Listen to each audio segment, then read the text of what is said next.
ఖాళీగా ఉన్న టైం దొరికితే చాలు ఇండస్ట్రీలో ఏ హీరో ఖాళీగా ఉన్నాడు వెళ్ళి కథ చెప్పేస్తారంట కదా. ఎంతమంది కథ చెప్పారు ఇప్పుడు వరకు మరి? లేదు సార్, అట్లేం లేదు.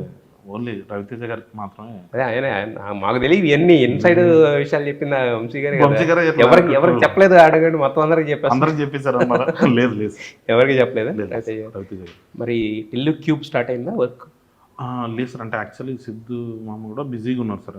తెలుసు కదా సినిమా అయిన తర్వాత రవికాంత్ గారితో ఒక సినిమా ఉంది, అది అయిన తర్వాత చేద్దామని. అంటే ఇప్పుడు టిల్లు క్యూబ్ ముందు వస్తా లేక రవితేజ గారికి ముందు?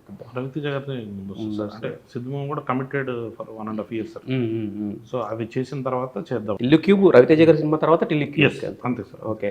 అంటే మరి ఇప్పుడు వరకు మ్యాడ్ స్క్వేర్ అంతా కూడా ఫుల్ ప్లెజ్డ్గా నవ్వించారు. మరి రవితేజ గారి సినిమా అంటే ఆయన నుంచి అంటే ఒక కైండ్ ఆఫ్ సెటప్ వెయిట్ చేస్తుంటారు ఆయన కోసం. ఒక మాస్, వీటన్నిటితో ఒక మాస్, ఒక కమర్షియల్ ఆస్పెక్ట్ అనేది. అవును సార్. సో మరి ఎలా ఉండబోతుంది? డెఫినెట్లీ సార్, నేను కూడా మంచి కమర్షియల్ ఐడియానే సార్. అంటే కుర్రలతో చేయాల్సిన ఫన్ కుర్రలతో చేసాం, హీరోతో చేయాల్సిన ఫన్ ఆ ఫన్ మిస్ అవ్వకుండా, బట్ దాంట్లో ఒక మంచి ఎలిమెంట్ ఉంటుంది సార్, సూపర్ హీరో ఎలిమెంట్ ఉంటుంది.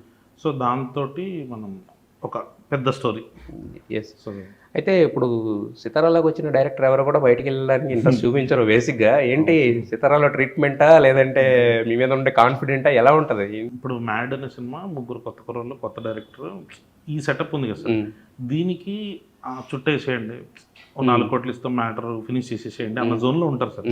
బట్ వీళ్ళు భీమ్స్ గారు లాంటి మ్యూజిక్ డైరెక్టర్ని తీసుకొస్తారు, శ్యామ్ దత్ లాంటి పెద్ద టెక్నీషియన్, నవీన్ ఉలి గారు లాంటి అంటే టాప్ ఎడిటర్. సో ఇలాంటి వాళ్ళందరినీ టీమప్ చేసి సినిమా అంతా అయిన తర్వాత చూసుకుని, నీకు ఇంకేమన్నా ఉంటే బాగుండు అనిపిస్తుందా, అరే ఇది సరిగ్గా తీయలేకపోయాను, ఇంకేమన్నా ఇంకొకసారి రీషూట్ చేద్దాము. సో ఇలాంటి డిస్కషన్, అంటే నేను బయట వర్క్ చేయలేదు కాబట్టి నాకు తెలియదు సార్, అక్కడ కూడా అలా ఉంటుందేమో. ఇక్కడైతే ఎక్కడ వర్క్ చేయలేదు మీరు ఇంతకుముందు? అంటే మనం జాతరత్నాలకి అట్లా రైటర్గా పనిచేయడము, హీరో సినిమాకి శ్రీరామాత్య గారి దగ్గర పనిచేయడం, అలాగని డైరెక్షన్ మాత్రం ఫస్ట్ ఇక్కడ. డైరెక్షన్ డిపార్ట్మెంట్ లేదు ఎక్కడ?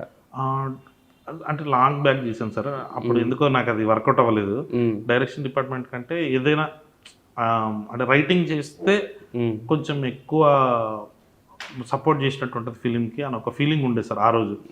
ఏంటంటే మనం తొందరగా డైరెక్టర్ అవ్వాలంటే, త్రివిక్రమ్ గారి ఫ్యాన్ అవ్వడం వల్లేమో, ఆయన ఒక ఇంటర్వ్యూలో చెప్తారు sir, if you become writer, డైరెక్టర్కి ఆర్టిస్ట్లకి క్లోజ్ అవుతావు, సో ఈజీ అవుతుంది ఇవే అని. సో ఎందుకో గుర్తించారు సార్ మా డైరెక్టర్స్, అంటే నేను పనిచేసిన డైరెక్టర్స్, అరే బాగా రాస్తున్నావు నువ్వు, వై డోంట్ యూ రైట్ అన్నమాట.